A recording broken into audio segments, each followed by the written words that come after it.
Edelweiss masih terbaring ketika Akram berjalan kesal menuju kamar mandi. Akram kesal pada dirinya sendiri. Entah mengapa, ada sesuatu yang tidak ia kenali membuat pikiran dan hatinya tidak sinkron. Ada apa dengannya? Melempar selimut padaku seperti itu. Gerutu Akram. Tapi tunggu dulu, ini aneh sekali. Mengapa monster menakutkan seperti dia tidak menghabisiku dan malah pergi begitu saja? Pikirnya lagi. Apakah aku baru saja menemukan kelemahannya? Gumamnya dalam hati. Edelweiss bergumam pelan, namun dia segera bangkit dan mengenakan pakaian yang ia temukan di lantai. Saat mengenakan pakaian itu, dia tidak sengaja menoleh ke arah cermin besar yang ada di depannya. Edelweiss membeku sejenak. Dia mencoba menenangkan pikirannya dan mengatur pernapasannya. Apa yang baru saja aku lihat itu? Kenapa aku seperti macan tutul? Serunya pelan. Apakah itu aku? Tanyanya pada diri sendiri. Dengan perlahan, Edelweiss mencoba menoleh ke arah cermin itu lagi, lalu tersungkur ke atas ranjang. Matanya melebar. Dia tidak menyangka jika seluruh tubuhnya dipenuhi tanda kemerahan, juga ada beberapa yang biru. Dia seperti macan tutul sekarang. Aku tidak tahu lagi harus memberikan reaksi seperti apa di saat seperti ini. Aku ingin berteriak sedih, tapi segalanya telah terlanjur terjadi, keluhnya. Mungkin aku akan berubah menjadi Hulk biru di kemudian hari jika lelaki monster itu terus melanjutkan tingkah lakunya yang mengerikan itu. Gumamnya dengan nada sarkastik. Entah kenapa sekarang aku ingin benar-benar hamil. Aku ingin cepat hamil agar dia tidak menyentuhku lagi. Pikirnya, penuh keputusasaan. Edelweiss merasakan perasaan campur aduk. Dia benar-benar sedih dan marah di saat bersamaan, tetapi menyadari posisinya dan tidak bisa melakukan apapun. Dengan perlahan, Edelweiss mengenakan pakaiannya. Dia juga menyadari tubuhnya tidak berkeringat, yang artinya sepertinya tadi malam Akram membersihkan tubuhnya dengan hati-hati.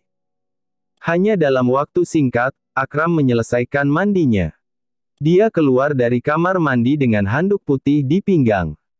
Rambutnya masih basah, dan tubuh atletisnya benar-benar enak dipandang.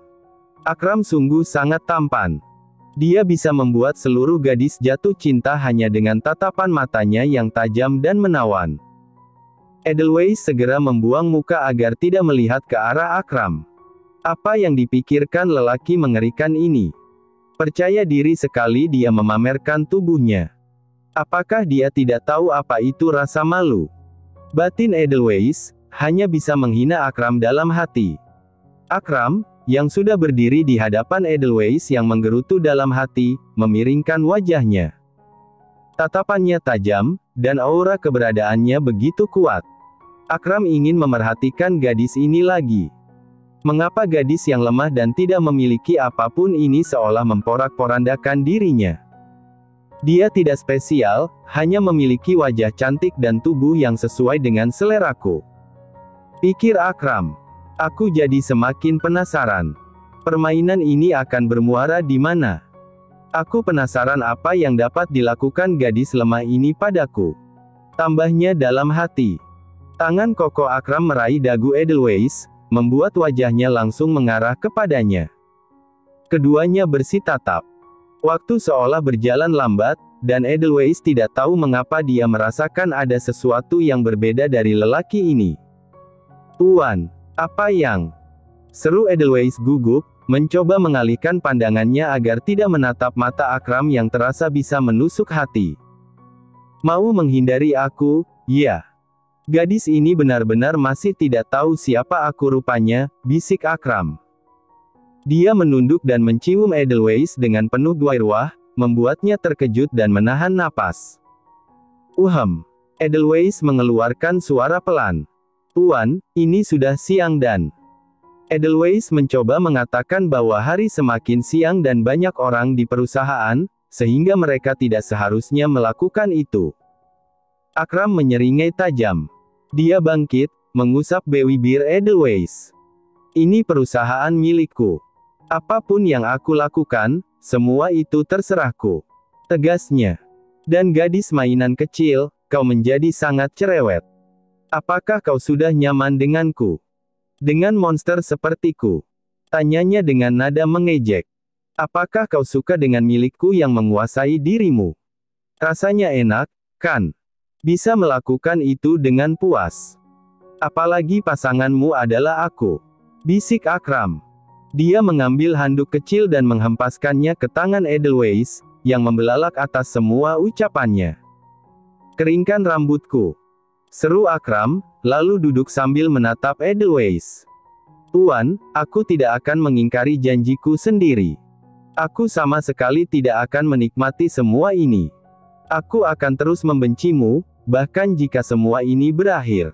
Balas Edelweiss. Tuan, jangan lupa, aku berada di sini bukan karena keinginanku. Tambahnya, mengambil handuk itu dan berdiri untuk mengeringkan rambut Akram. Akram mencengkeram tangannya kuat. Suasana menjadi tegang dan menakutkan. Meski lemah dan tidak punya posisi untuk melawan, Edelweiss tidak segan mengutarakan isi hatinya, terutama jika menyangkut harga dirinya. Kenapa aku merasa ditolak? Apakah ini yang namanya ditolak? Batin Akram. Ini benar-benar aneh. Rasanya sangat tidak nyaman. Gumamnya dalam hati, mencoba menahan amarah karena sebentar lagi ada meeting penting. Jika dia menghukum Edelweiss sekarang, pekerjaannya akan terganggu. Glek. Edelweiss menelan salivanya karena gugup, merasakan tekanan dingin dari Akram setelah ucapannya. Dia sudah siap jika akan dihukum lagi karena berani melawan Akram. Setelah beberapa saat, Edelweiss berhasil mengeringkan rambut Akram. Akram masih diam. Saat berdiri, Edelweiss harus mendongak untuk melihat wajahnya. Akram melirik ke bawah dengan tatapan dingin. Malam ini aku akan pulang. Aku akan menghabisimu atas ucapanmu itu. Malam ini aku akan membawakan banyak mainan untukmu, mainan kecil. Bisiknya. Jadi, pulanglah dan jangan lakukan hal bodoh. Tambahnya, membuat Edelweiss membeku karena takut. Edelweiss merasakan kemarahan dan kekesalan Akram atas ucapannya. Akram memang sangat marah. Untuk pertama kalinya, dia merasakan apa itu ditolak oleh wanita. Baik, Tuan, balas Edelweiss, menundukkan kepala. Akram berlalu untuk mengenakan jas kerjanya. Edelweiss berlari cepat keluar dari ruangan untuk pulang dan menjenguk ibunya, yang kemarin tidak sempat dia lakukan. Di saat yang sama, Faya bertanya pada pelayan suruhannya, apakah semuanya sudah diundang? Sudah, Nyonya. Jawab pelayan itu, menundukkan kepala. Bagus. Aku akan membuat gadis itu malu di depan semua orang. Aku juga akan membuat Akram merasa jijik padanya agar dia segera pergi dari kehidupan kami, seru Faya, meneguk teh paginya. Entah apa yang direncanakan Faya, tapi dia akan melakukan segala hal untuk menyingkirkan Edelweiss. Edelweiss merasa sangat lega dan bahagia ketika terlepas dari jeratan Akram, walau hanya sesaat. Dia berlari keluar dan dengan senyap mencoba pergi ke bawah menara. Ternyata, di sana sudah ada beberapa pengawal yang menunggunya.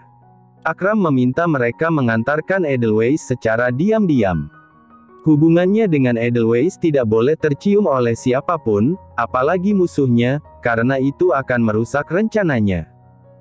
Nona, silakan ikuti kami, seru salah seorang pengawal, membuka pintu mobil. Edelweiss tak bisa apa-apa. Awalnya, dia mengira akan pergi dengan busway, ternyata Akram sudah menyiapkan segalanya. Ternyata lelaki itu benar-benar teliti.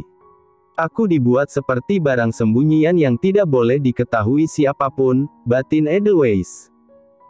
Aku benar-benar telah terlalu sakit hati sehingga hal sekecil ini tak lagi membuatku marah, pikirnya lagi, lalu memasuki mobil. Untuk pertama kalinya setelah sekian tahun, Edelweiss merasakan rasa damai. Dia duduk di dalam mobil, matahari keemasan baru muncul, tanpa suara bising. Dia tidak harus bangun cepat untuk bekerja. Dia hanya duduk dan termenung, berangan-angan, entah kapan semua ini berakhir. Hanya dalam waktu singkat, Edelweiss tiba di kediaman Akram. Para pelayan sudah menunggu untuk segera memasukkan Edelweiss ke dalam mansion agar tidak terlihat mata-mata. "Nona, cepat ikuti kami," seru seorang pelayan. Edelweiss, yang kelelahan, mengikuti mereka. Saat memasuki mansion, dia melihat Faya dengan wajah angkuh, berlipat tangan, seolah menunggunya pulang. "Ah, ada lagi satu tantangan. Aku mengira hari ini akan sedikit tenang. Ternyata dugaanku benar-benar salah," batin Edelweiss, terdiam. Faya berjalan percaya diri ke arahnya. Faya sangat marah, belum pernah semarah ini pada wanita rendahan yang bukan tandingannya. Langkah kakinya cepat. Saat sudah di hadapan Edelweiss, plak. Tamparan keras mendarat di wajah Edelweiss. "Pelacur. Kau sengaja tidak pulang dan menggoda suamiku, dan berani sekali kau kembali dengan wajahmu yang murahan ini," teriak Faya. "Kau salah cari lawan, Edelweiss. Kau bahkan tidak lebih berharga dari ujung kukuku. Kau akan tahu apa yang akan terjadi setelah ini," tambahnya, penuh amarah. Edelweiss syok, mengusap pipinya yang sakit. "Nyonya, apa yang Anda lakukan? Kenapa menamparkan saya? Anda seharusnya berbicara dengan suami Anda mengenai hal ini. Kenapa dia menyeretku ke perusahaannya dan memintaku tidur di sana?" bela Edelweiss. "Bukan aku yang harusnya Anda tampar," tambahnya. Pembelaan itu membuat Faya semakin murka. Akram meminta gadis murahan ini ke perusahaan dan tidur bersamanya semalaman, batin Faya. "Akram, suamiku yang bahkan tidak pernah bisa menghabiskan waktu bersamaku di ruangan yang sama semalaman," pikirnya lagi. "Gadis ini benar-benar cari mati," geram Faya, menyeringai tajam. Dia menarik rambut Edelweiss dan berbisik dengan ancaman, "Apakah sekarang kau mengatakan jika suamiku telah memaksamu melakukannya?" "Bodoh," bentak Faya. "Bahkan jika suamiku benar melakukannya, kau tetaplah yang berada di posisi salah, wanita murahan, karena posisimu sebagai pelacur di sini tidak terbantahkan, dan kau tidak punya apapun untuk membela dirimu." Lanjutnya, "Aku mungkin lupa mengatakan ini, tetapi aku bertugas mendisiplinkan seluruh orang yang kurang ajar di mansion ini, termasuk dirimu," bisik Faya, menginjak-injak harga diri Edelweiss. Edelweiss sama sekali tidak bisa melakukan apapun. Srak. Faya mendorong Edelweiss hingga tersungkur. "Buat pelacur ini membersihkan seluruh mansion satu harian penuh. Jangan ada yang berani bantu. Jangan biarkan dia berhenti kecuali dia pingsan," teriak Faya. "Jika kalian melihat dia duduk sebentar saja, langsung siram pakai air dingin," tambahnya. "Jangan lupa, malam ini dandani dia untuk acara penting. Hari ini akan menjadi hari besar untuk wanita murahan," serunya. Beberapa pelayan, termasuk Ali, khawatir pada Edelweiss yang mereka tahu tidak bersalah. Namun, sebagian lain tidak peduli, hanya ingin menuruti Faya demi uang. "Jika Tuan Akram tahu hal ini, maka Anda akan mendapat masalah, Nyonya. Aku berada di sini bukan karena kemauanku. Kenapa kalian berdua suka sekali menginjak-injak harga diriku, seolah aku bukan manusia?" seru Edelweiss, lelah. Faya menyeringai tajam. "Kau kira kenapa kau ada di sini? Itu semua atas izinku. Dan kau kira kau seberharga itu di mata suamiku?" tanyanya sinis. "Bodohnya, kau hanyalah salah satu pion catur yang sama sekali tidak penting. Setelah dia puas bermain denganmu, maka dengan mudah seperti membuang sampah, dia akan menyingkirkanmu," lanjut Faya. "Dia tidak bisa berbuat apapun denganku karena dia butuh kekuasaan keluargaku, yang kau sama sekali tidak punya," tambahnya. "Jadi, kalau kau mengerti apa itu kekuasaan, tutup mulutmu dan lakukan semua yang aku katakan. Bukan hanya suamiku yang bisa menghabisimu dan keluargamu, tetapi aku juga," seru Faya, lalu berlalu. Edelweiss terpaku, tak mampu berkata-kata. Air matanya mengalir tanpa sadar. Apakah aku memang pantas mendapatkan semua ini? Aku sudah benar-benar lelah sekali, keluh Edelweiss, menutup wajahnya dan menangis terseduh-seduh. Baru beberapa saat menangis, beberapa pelayan yang mengawasi Edelweiss membawa air dingin dan menyiramnya. Biur. Air dingin mengguyur tubuhnya. Apa kau tidak dengar apa kata Nyonya? Kau sedang mendapatkan disiplin di mansion ini, jadi cepat lakukan pekerjaanmu. Seru seorang pelayan. Edelweiss terpaku.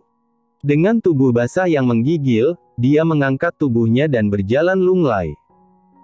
Dia tidak bisa memikirkan apapun, hanya terluka dan bingung mengapa semesta begitu kejam kepadanya. Edelweiss membersihkan mansion yang terlalu besar. Dia belum makan apapun, sudah pucat, tetapi para pelayan tidak membiarkannya beristirahat. Jika dia duduk sebentar, air dingin langsung membanjiri tubuhnya. Sampai matahari mulai terbenam, beberapa pelayan mendekat dan berbisik pada pengawas Edelweiss. Untuk hari ini sudah cukup. Ikuti kami karena kau harus mengenakan sesuatu, seru seorang pelayan. Edelweiss, yang kehilangan seluruh tenaganya, tidak menjawab, hanya mengikuti. Dalam hati, dia meminta maaf pada ibunya karena hari ini tidak sempat menjenguknya. Ibu, maafkan Edelweiss. Sepertinya hari ini tidak bisa bertemu ibu lagi. Besok ya, Bu, saat hari sudah terang, aku akan datang, batinnya. Tubuhnya lelah, wajah pucat, dengan bekas luka di tangan karena tadi diminta memotong rumput di belakang mansion. Entah apa yang dipersiapkan Faya malam ini, tetapi sudah banyak tamu kehormatan, kolega Faya dan Akram, yang datang ke mansion itu.